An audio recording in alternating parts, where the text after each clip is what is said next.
Welcome back to DVC Weekly. My name is Jason Erpelding. I'm the broker of Buy and Sell DVC. I'm here with Scott Ferrioli. I'm the owner of DVC-Rental.com and BuyandSellDVC.com. And this is episode 147, just in case you got notes going on each episode. And it's November 29th, 2023. The 11-month window from today is October 29th, 2024.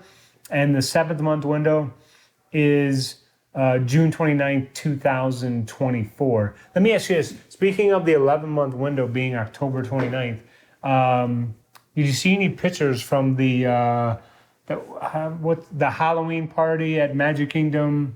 I've seen some. I haven't seen as much as I normally. My Facebook is flooded with Mickey's Not So Scary Halloween pictures. I don't think I've seen a ton this year. I've seen some. Well, I just saw I would say 2 to 5 where these people I would say got 250 pieces of candy or whatever. Really? Did you see those at all or no? I did not see candy ones. Okay. No. None at all. I mean, in the past, I used to see really? beds just loaded with people's hauls for the day, but I don't think I've seen really any of those this year. So yeah. So anyway, but when you see those pictures, there ends up being 300 comments, because everyone's like, how are you getting all that candy home? What are you doing with it? And so anyway, so now we're on to the buy and sell side of things, and today I'm just going to discuss, I really, because the number one request on the rental side is studios, correct? Yes, absolutely. And it's mainly because they require so much fewer points than a one bedroom. I mean, at least that's my opinion. Yeah. Absolutely. They sleep about the same amount as the one bedrooms, depending on resort, and they're about half the amount of points of the one bedrooms. So yes, they're definitely the best sellers and most requested. So I was just going to do a comparison here of a studio versus one bedroom at the Boardwalk. This is for May 26th to May 31st, 2024. A deluxe studio would be 50 points for a standard view, and a one bedroom would be 120 points for a standard view. So that is a big difference. I mean, you're talking 70-point difference. Yeah. So, and basically, I mean, your studio has, it has the coffee maker, flat screen TV, full bathroom, hair dryer, in-room safe, ironing board. I don't know. I mean, I don't think any DVC member has used an ironing board. There's probably one or two out there. I'm going to say since 2012 or something. We need to just. I can tell you, I've never gone on a Disney vacation and ended up needing to iron something. Yeah. So maybe if somebody's getting dressed up for a special event, they're going to a really, really fancy dinner. But I can't imagine those ironing boards are used very often. And there's a kitchenette, a microwave. You have your paper plates, utensils, portable crib, small refrigerator, toaster. And then with the one bedroom, of course, you have the dishwasher.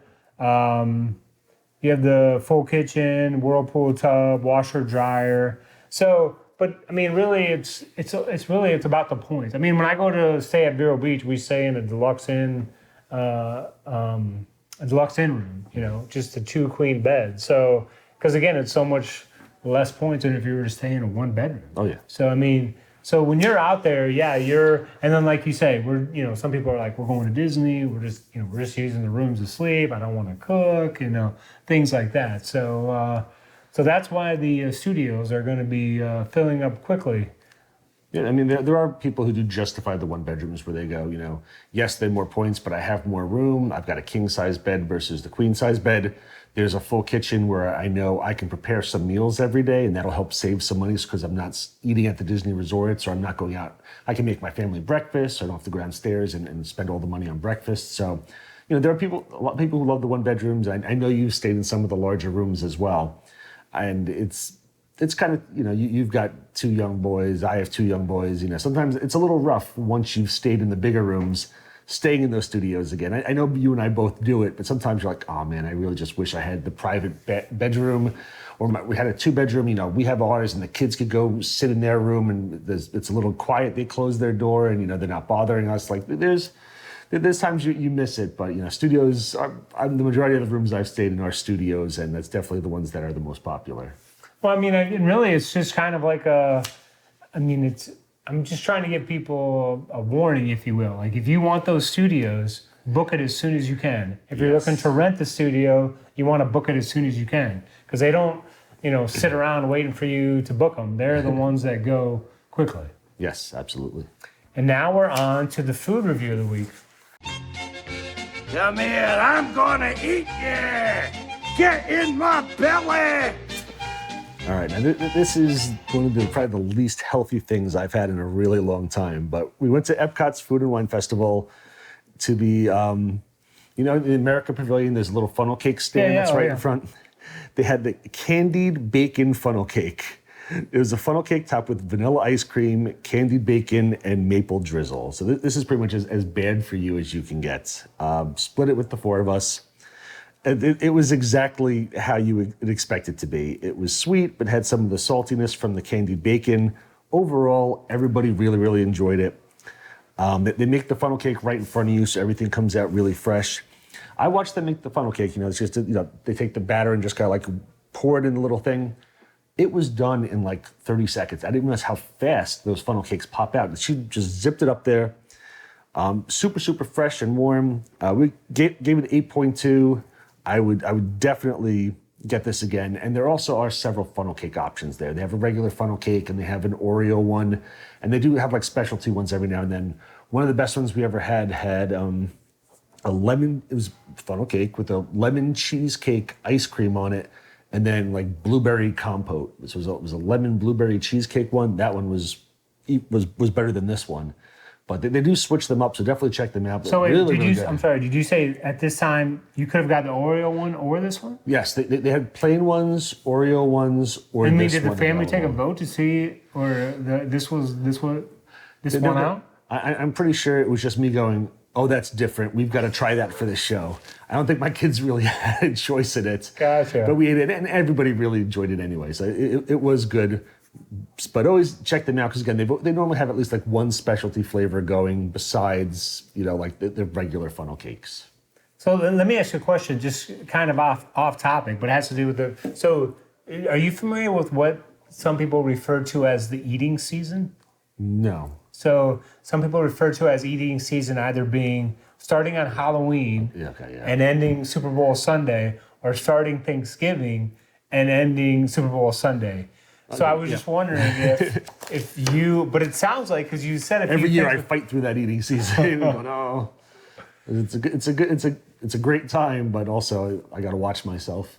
But yeah, I'm familiar with that. I forgot that eating season. Yes, because we're in the middle of eating season here. So I was just we're right on the shoulder of the eating season. It's about to start getting bad for everybody. So be careful what you're doing.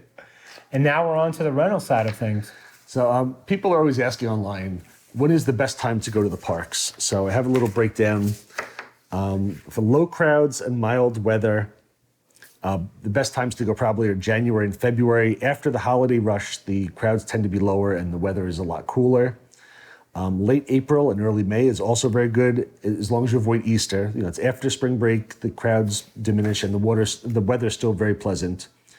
Another time, early November and early December. Early December, the crowds have picked up over the past several years. I think it went back to the old Pop Warner football days when all the cheerleaders and the football kids came down. But also with DVC members, and if you're planning on renting points, you should definitely know that December becomes one of the least expensive times to go. The first, 2 weeks before you get to Christmas are one of the least expensive times a year. And everything's decorated for the holidays. It's a great time to go. So early December always sells out really far in advance. Most resorts are going to be gone 10, 11 months out. So really, really good time to go. And again, weather's typically great in November, December. And if you're coming down from the north, it's still really nice and warm here. Now, another great time to come is during special events. Like if you're planning on visiting them specifically, like the Epcot Food and Garden Festival, which goes from March to June, where you got beautiful gardens and topiaries and everything, all the outdoor kitchens and all the brand new foods that they bring for that. Epcot Food and Wine Festival, which we're currently in right now, August to November, where they've got global cuisines and beverages.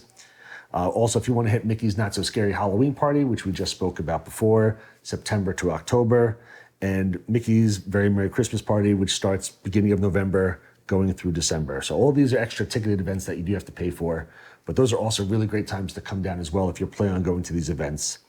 And just remember that if you're not going to an event, maybe there's different ways to look at it. You can hit that, if you've got like hopper passes or an annual pass where you're planning on hopping, you may want to go, like if Magic Kingdom's having one of their Christmas parties, they close at like, say, 6 o'clock at night for the average guest. So a lot of people will purposely, especially if they've got one-day tickets, they're not going to go to Magic Kingdom that day because they feel they can't get a full park day in. So they'll go to another park. So a lot of times before the parties start, that park's a very good time to go. So if you're able to hop to another park, maybe go to Magic Kingdom in the morning and then zip over to Epcot or something at night. So that way you get to take advantage of the lower crowds pre-party and then get out of there before the party starts. And that is all I had. Yeah, and I was just going to say, like, in the January, February, obviously, if you're trying to do the marathon weekend, then come the marathon weekend. If you're not, then I would probably avoid that weekend. Yeah. Anytime there's something special going on and you're not involved with it, try to avoid it. Like, again, like we had in here, like early November and early December. Early November, if you're not planning on doing the race in early November, maybe you can avoid Jersey Week, because normally it's the race, and that's what I had right around Jersey Week. Right around Jersey Week as well, where a lot of people, the schools are closed in New Jersey, so a lot of times there's a big influx of families from New Jersey coming down here that can make the crowds a little bit more than expected. So again, if you're able to avoid those, anytime you're able to avoid a special party, a happening that's going on at Walt Disney World, and you're not planning on doing it, it's best to try to avoid those.